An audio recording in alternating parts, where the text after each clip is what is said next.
Good morning students. आज हम बात करेंगे एसएससी सीएचएसएल एग्ज़ाम की तैयारी कैसे करें।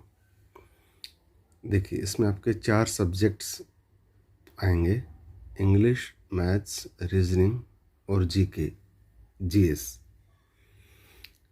इंग्लिश के 25 क्वेश्चन आएंगे और हर क्वेश्चन 2 मार्क्स का होगा। तो 25 गुणा 2 50, यानी कि एक सेक्शन आपका 50 नंबर का है। सिमिलरली मैथ्स के 25 क्वेश्चन आएंगे, हर क्वेश्चन 2 नंबर का होगा। तो 25 गुणा 2 50। इसी तरह से रीजनिंग और जीके जीएस भी आपका 50 मार्क्स का आएगा। तो इंग्लिश, मैथ्स, रीजनिंग और जीके को मिला के आपको यहाँ पे 200 नंबर का एक पेपर देखने को मिलेगा, टायर 1। यहाँ पे नेगेटिव मार्किंग भी है 1/4, यानी कि एक क्वेश्चन अगर 2 नंबर का है तो उसका 1/4 है आपका 0.50। ये आपका नेगेटिव मार्किंग हो जाएगी अगर आपने गलत उत्तर दिया तो बेटर है जो क्वेश्चन हमें नहीं आता है हम उसे छोड़ दें। टायर 2 में हमारे पास पेन और पेपर मोड वाला पेपर रहेगा, मीन्स सब्जेक्टिव पेपर आएगा। तो यहाँ पे क्या है, आपको एस्से राइटिंग आपको लिख के दिखाना पड़ेगा। आपको कोई भी एस्से दिया जाएगा करंट अफेयर से या सोशल इश्यूज से रिलेटेड, तो 50 मार्क्स का एक एस्से आएगा और 50 मार्क्स का एक लेटर राइटिंग आपको जो है मिलेगा। वहाँ पे ऑलमोस्ट 150 से 200 वर्ड्स आपको एस्से में लिखने होते हैं और 100 से 150 लेटर में। इसके बाद आपका आता है DEST टेस्ट, टायर 3 कह लीजिए आप इसको, data entry skill test, typing test आप जिसको कह सकते हैं सिंपल भाषा में। तो यहाँ पे क्या है, आपको नियर अबाउट 35 से 40 वर्ड्स पर मिनट की आपकी स्पीड आनी चाहिए, यानी कि नियर अबाउट 8000 की डिप्रेशंस आपके आएंगे। ये कंपलसरी है टाइपिंग टेस्ट पास करना। अगर आपने टायर 1 पास किया है, उसके बाद टायर 2 जहाँ पे एस्से राइटिंग एप्लीकेशन वगैरह लेटर लिखना आया है वो आपने पास कर लिया, लेकिन अगर आप टाइपिंग टेस्ट में फेल हो गए तो फिर आप मेरिट में नहीं आएंगे। It is compulsory to pass to clear DEST, data entry skill test, यानी टाइपिंग टेस्ट। यहाँ से जो हमें पोस्ट मिलती हैं वो है LDC की, जिसका ग्रेड पे है 1900।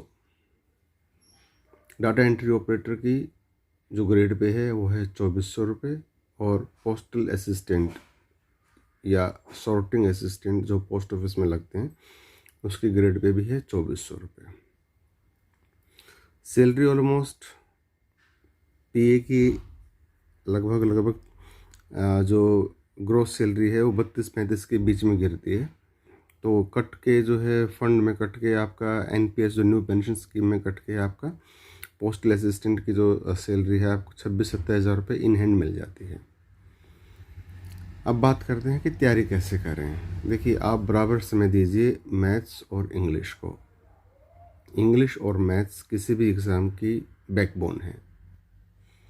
इसके अलावा आप अपना GK GS रेडी कीजिए। आपका जो हिस्ट्री है, पॉलिटी है, ज्योग्राफी है, आप NCERT से पढ़िए।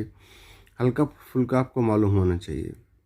करंट अफेयर आप रेडी कीजिए आप अपना। इसके अलावा देखिए, रीजनिंग जो है आपका अच्छा होना चाहिए। अगर आपका मैथ्स अच्छा है तो रीजनिंग ऑटोमेटिकली आपका अच्छा हो जाएगा, उसके लिए ज़्यादा परेशान होने की ज़रूरत नहीं है। Reasoning is not a subject, it is a game. तो आप अगर मैथ्स अच्छा कर रहे हैं तो डेफिनेटली आपकी रीजनिंग बहुत अच्छी हो जाएगी। तो मैथ्स और इंग्लिश पे फोकस कीजिए आप अच्छे से। इसके अलावा आप प्रीवियस ईयर के क्वेश्चन सोल्व करें, प्रैक्टिस सेट्स लगाएं आप किसी भी पब्लिशर के, आप किसी भी बुक स्टॉल से आप ले लीजिए प्रैक्टिस सेट्स। मैं किसी का नाम तो नहीं ले रहा हूँ, किसके लगाएं आप, बहुत सारे हैं मार्केट में। ऑनलाइन ऑफलाइन कहीं पे कोचिंग मिल रही है तो आप उसे ले लीजिए। मान लीजिए आप जो है ऑफलाइन नहीं ले पा रहे हैं तो आजकल सोशल मीडिया पे भी बहुत सारा मटेरियल है, यूट्यूब वगैरह पे आप कहीं से भी आप हेल्प ले सकते हैं। बाकी आप प्रैक्टिस सेट जो खुद सेल्फ स्टडी करेंगे उसका ज़्यादा फ़ायदा है। अब बात आती है टायर 2 जो एस्से राइटिंग है, लेटर राइटिंग है, उसकी प्रिपरेशन कैसे करें। देखिए, आपको जब कोई भी एस्से लिखने के लिए दिया जाता है तो आपके पास पहले थॉट्स होने चाहिए कि क्या लिखें।